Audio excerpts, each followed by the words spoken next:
Welcome back to Daily Dose of Hebrew Weekend Editions. Today we have 1 Samuel 3:12, and we will look at the accent breaks today particularly.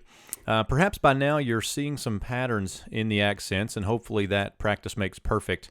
We'll just keep rolling through these. Remember that these accent marks are particular to Hebrew prose, and Hebrew poetry actually has some slightly different patterns and constructions. If you're interested in pursuing the topic of Hebrew accents further, one of the best treatments that I've seen recently is from Russell Fuller in his new grammar that's published by Kriegel. It's called Invitation to Biblical Hebrew Syntax. And if you jump to page 351 in that grammar, you'll find his chapter on the accents. It's very well done. So now that we've got some advertising out of the way, let's read 1 Samuel 3:12 together and then get an overall translation for today. Let's read this. Bayom hahu akim el Eli, et kol asher dibarti el beito, hachel vechale. So there's the reading. Let's now look at an overall translation here. And on that day, I will cause to rise. If you remember from last week, this is a hifil. I will cause to rise. And if you cause something to rise or cause something to stand, you are establishing it. So the Lord is saying, on that day, I will establish over Eli or to Eli.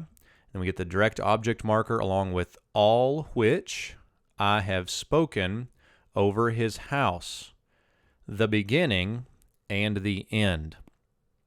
So I hope that makes sense to you. Remember this last phrase here, hachel vechale, is two infinitive absolutes together forming a merism, so beginning and the end.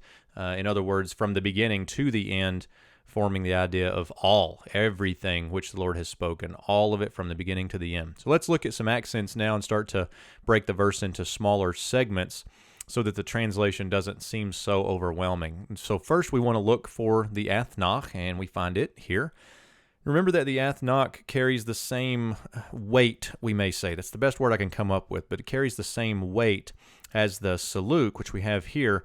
But the athnach can move around in the verse. The saluk is limited to the word immediately preceding the sof pasuk. And so the athnach actually has a bit more benefit for breaking the verse into segments since it can move around. Now, since the Saluk segment is so small here, just hachel vechale, then we'll leave it on the screen for now and won't take it off. But let's still just look at the athnach segment for the moment. Now the next accent that we want to look for is the near subordinate in the athnach segment, and that is the tifcha. It's right here. Then we look for the far subordinate disjunctive accent, and that's the zakef katon right here in this case. Now, I don't remember doing this on purpose, but the verse is divided by lines here at the major breaks. So this structure works out pretty nicely to have the zakef katon ending line 1, because that is where the break would be.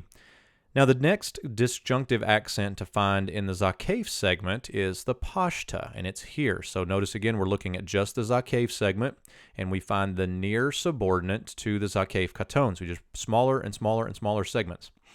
Now, the other disjunctive accent that's in the athnach segment is the tebir here, and it's technically in the tifka segment at kol asher dibarti. It is the subordinate disjunctive accent there. Now, both the pashta and the tebir are minor disjunctive accents here, but they do mark off logical elements of the verse if you think about it. The pashta here marks off the initial prepositional phrase in that day from the rest of the zakef segment, and then the tebir marks off the definite direct object marker from the direct object phrase beginning with kol. So you can see that those are logical breaks or logical segments to set off, even though it's not a full out break as we would see with a comma or something like that. Now, with the athnach segment marked, let's look at the Saluk segment.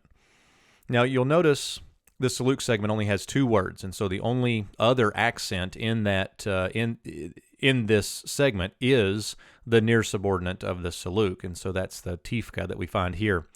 Now, these two infinitive absolutes are joined by the vav consecutive, and then also they're joined logically as they form the merism that we mentioned earlier, from beginning to the end. again, meaning everything that the Lord has spoken against the house of Eli.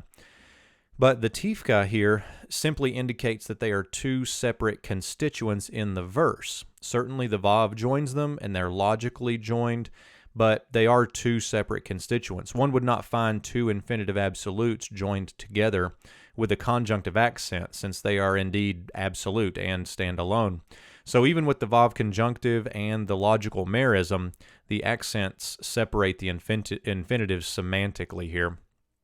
So now let's go back to the whole verse and then translate, and we'll be finished up for today. Let's look at the translation again one last time. On that day, I will raise up over Eli all which I have spoken to his house from the beginning and until the end, or beginning and end. So that's going to wrap it up for today's weekend edition. I hope you enjoyed that, and until next time, shalom.